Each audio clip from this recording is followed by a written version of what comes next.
తల దుడుచుకో, లేకపోతే జలుబు చేస్తుంది.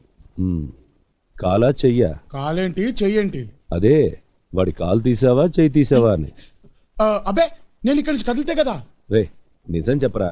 చూడు పెద్దయ్యా, ముసలోడవయ్యే కొద్దీ నీకు చాదస్తం పెరిగిపోతుంది. మనిషి అన్నాక ఎదటి వాడిని నమ్మాలి. నమ్మకపోతే ఎలా? నోటికంత మాట వస్తే అంత మాట అనేయడమేనా? నా మీదొట్టు చాలా. ఇప్పుడు చెప్పు. ఇలాంటి ఫిట్టింగ్ పెడతావేంటి పెద్దయ్యా? నీ ఒంటి మీద ఎవడైనా చెయ్యేస్తే నేను ఊరుకుంటానా?